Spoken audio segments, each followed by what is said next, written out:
मैं सबको मौका दूंगी। देखिए, मुझे भी देखना होता है ना कि कौन सीनियर है। शुक्रिया मैडम चेयरपर्सन साहिबा। हमारी बारी जब आती है तो अल्हम्दुलिल्लाह हाउस खाली होता है, लेकिन कोशिश हमारी और जद्दोजहद जारी रहती है, क्योंकि हम यहाँ पर आवाम की नुमाइंदगी करते हैं तो हमारी ज़िम्मेदारी बनती है कि हम आवाम के मसाइल उठाएं। कल हाउस के अंदर बड़ा अच्छा माहौल देखा मैंने, कम से कम 8-10 माह बाद, कि ऑपोजिशन की तरफ से भी कुछ अच्छी बातें, मफाहमत की बातें की गई, ट्रेजरी बेंचेस की तरफ से भी उनको सराहा गया। सब ने अपनी अपनी बात कर ली, उन्होंने अपने गिले शिकवे कर लिए, उन्होंने शिकवा पे जवाब शिकवा कर दिया। लेकिन अनफॉर्चुनेटली मैडम, यहाँ आवाम के जो मसाइल हैं उसकी बात बहुत कम होती है। मैं जब सिंध असम्बली में थी तो मुझे लगता था कि जब मैं नेशनल असम्बली में जाऊंगी तो मैं बहुत अहम किरदार अदा कर पाऊंगी, क्योंकि ये वो ऐवान है जहाँ पर कानून साजी होती है, जहाँ पर आवाम के मसाइल होते हैं, जहाँ पर लीडरशिप बैठती है, सुनती है। अब अगर मैं यहाँ सिंध की नुमाइंदगी करते हुए खड़ी हूँ और बात कर रही हूँ तो सामने के सारे बेंचेस खाली हैं। वज़ीर आते हैं गिने चुने, इक्का दुक्का, अपने कोई बिल लेकर आते हैं, वो बिल जैसे ही पास होता है वो चले जाते हैं। यहाँ बात किसको सुनाएं हम, बात किसकी करें हम? Who is there to listen? कौन, अगर हम बात करते भी हैं तो उसका हासिल वसूल क्या है? क्या उसके ऊपर कभी कोई अमलदारी होती है? नहीं होती मैडम। हमने 10 साल 16 दिसंबर को पेशावर के उस भयानक सानिए में, जिसमें 130 से ज़ायद बच्चे शहीद हुए, हमने 10 साल की वो एनिवर्सरी इस हाउस के अंदर मना ली। सब ने उसके ऊपर बातें करी। वो ज़ख़म मैडम आज भी ताज़ा हैं। वो किसी के बच्चे थे, वो घर उजड़ गए, लेकिन उसके साथ साथ जो बच्चे जिंदा हैं इस मुल्क के अंदर, हम उनके लिए क्या कर रहे हैं? मेरा दिल दुखता है जब मैंने कल पढ़ा कि पारा चिनार के जो डिस्ट्रिक्ट हेडक्वार्टर हॉस्पिटल के जो एमएस हैं, उन्होंने बताया कि 29 बच्चों की अमवात हुई है क्योंकि बर वक्त दवाइयां वहां पर नहीं पहुंच सकी।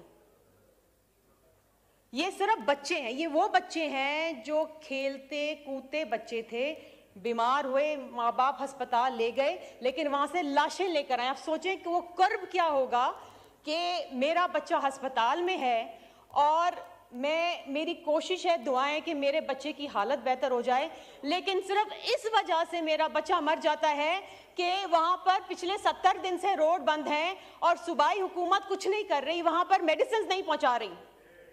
और अगर सूबाई हुकूमत का ये काम है कि वो अपनी पूरी अपरेटस लेके, अपनी पूरी मशीनरी लेके, सिक्योरिटी अपरेटस लेके, पूरी एडमिनिस्ट्रेशन लेके इस्लामाबाद पे कब्जा करने आए, अगर ये उनकी प्रायोरिटी है तो खुदा के वास्ते फेडरल गवर्नमेंट तो इंटरवीन कर ले। ठीक है, सेहत का शोबा डिवॉल्व हो चुका है, लेकिन अगर सूबाई हुकूमत अपना किरदार अदा नहीं कर रही, मैडम, हम अपने एटमी असासे किस तरीके से बचा के रखते हैं? हमने छुपा के रखे, फौज बैठाई हुई है उसके ऊपर।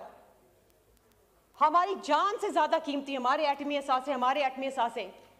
ये बच्चे इस मुल्क के असासे, इस मुल्क का मुस्तकबिल है, आप उनको मार रहे हैं। खुदा के लिए कोई यहाँ पर फेडरल गवर्नमेंट का इंसान, कोई वजीर, कोई मुशीर, कोई पार्लियामानी सेक्रेटरी नोटिस ले, वहां दवाइयां तो पहुंचा दे। और एमएस वहां का रो रो के इल्तजा कर रहा है कि इस वक्त भी बच्चे वहां पर जेरे इलाज हैं लेकिन दवाइयां नहीं हैं, तो खुदारा कोई तो दवाइयां पहुंचा दे। दूसरी तरफ आप देखें मैडम कि पोलियो पाकिस्तान और अफगानिस्तान, ये 2 ममालिक रह गए हैं जिसमें पोलियो के केसेस खत्म नहीं हो रहे, और इस साल 64 केसेस। मैडम, हम अपने बच्चों को पोलियो से नहीं बचा पा रहे हैं। National task force, national action plan, फला फला, प्राइम मिनिस्टर साहब कहते हैं कि जी this is a crisis, it's a humanitarian crisis. हम अपनी कौम को लूली लंगड़ी कौम लेके जा रहे हैं, ये कौम का क्या मुस्तकबिल बनेगा? हमारे पोलियो के वर्कर्स के ऊपर गोलियां चल रही हैं, पुलिस एहलकार शहीद हो रहे हैं, कितना बड़ा ये काम है कि जनाब आप हाई टारगेट एरियाज के ऊपर फोकस करें, आइडेंटिफाई करें, देखें कि यहाँ पर है 26 केसेस बलूचिस्तान से निकले हैं इस साल। क्यों ये सारी फौज लगा दें बलूचिस्तान के अंदर और बच्चों को पोलियो के ड्रॉप्स पिलाएं? ये काम हमारा, ये काम रियासत पाकिस्तान का है। आपने अपने बच्चों को बचाना है। आज एक बड़ा इंपॉर्टेंट कॉलिंग अटेंशन लगा था लेकिन डेफर हो गया, लेकिन मैं उस पर बात करना चाहूंगी। मैडम आपको पता है 2000 ऑर्डर है, प्लीज अपनी कंक्लूड करें।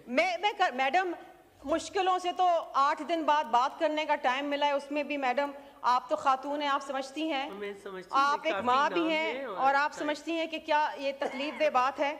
मैडम 2024 की जो यूएस स्टेट डिपार्टमेंट की रिपोर्ट है ना, ट्रैफिकिंग पर्सन्स रिपोर्ट, उसमें ये कहा गया है कि पाकिस्तान से ह्यूमन ट्रैफिकिंग हो रही है और उस ह्यूमन ट्रैफिकिंग के अंदर ज़्यादातर जो लोग हैं वो ख़वातीन और बच्चे हैं।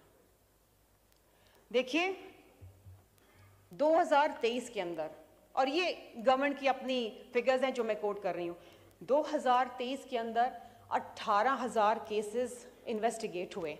अब ये हाल देखें आप ह्यूमन ट्रैफिकिंग के, जिसमें majority were girls and children, और उसमें से सिर्फ 6,000 प्रोसिक्यूट होते हैं, सिर्फ 6,000, और कन्विक्शन कितनी होती है? सिर्फ 10 केसेस के अंदर कन्विक्शन होती है। सो अगर ये हालात रहे तो फिर यही होगा, बच्चे जो हैं वो स्मगल होके चले जाएंगे पाकिस्तान से। मैडम एस्टिमेट, गवर्नमेंट तो कभी एस्टिमेट देती नहीं है, ये जो एनजीओस काम करती हैं या जो अमेरिकन डेटाबेस एनालिटिकल कंपनीज होती हैं वो देती हैं एस्टिमेट। मैडम 20,000 इंडिविजुअल्स, और ये एस्टिमेट है, the figure could be more than this, 20,000 लोग एनुअली ट्रैफिक होते हैं पाकिस्तान। अभी 3-4 दिन पहले की बात है कि ग्रीक ट्रेजेडी हुई है, जो बोट कैप्साइज हुई है, प्राइम मिनिस्टर साहब ने उसके ऊपर नोटिस भी लिखा है कि this is a silent crisis in Pakistan. Madam आपको पता है कि पिछले साल लाहौर के कोर्ट के अंदर एक मुकदमा चल रहा था और उसमें FIA ने खुद इस बात का एतराफ़ किया है कि इस साल 40,000 लड़कियां, बच्चियां ह्यूमन ट्रैफिकिंग के अंदर हैं। ये खुद FIA एतराफ़ कर रही है। और मजे की बात यह है कि जब क्रैकडाउन होता है कि तो FIA के अपने एहलकार पकड़े जाते हैं इसमें मुलव्विस।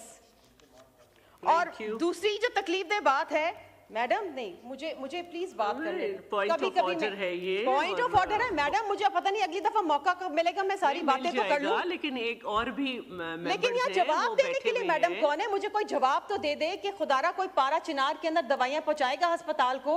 पोलियो के ऊपर ये हुकूमत क्या कर रही है? ये जो ट्रैफिकिंग हो रही है इसके ऊपर क्या हो रही है? मैडम ये बहुत सारे मुश्किल बड़े संजीदा मसाइल।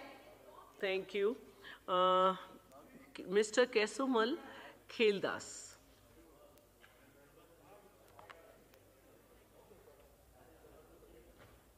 हेलो, शुक्रिया। जी माइक ऑन नहीं होता। माइक ऑन करें केसुमल खेलदास का। शुक्रिया चेयरपर्सन साहिबा। आप लोग, ये पॉइंट ऑफ ऑर्डर है, प्लीज इसको कितना बड़ा आप लोग करेंगे? मैं आपको भी चेयरपर्सन साहिबा, मैं आपकी तवज्जो चाहूँगा, हमारे मौजूद रुकन रमेश लाल साहब ने जो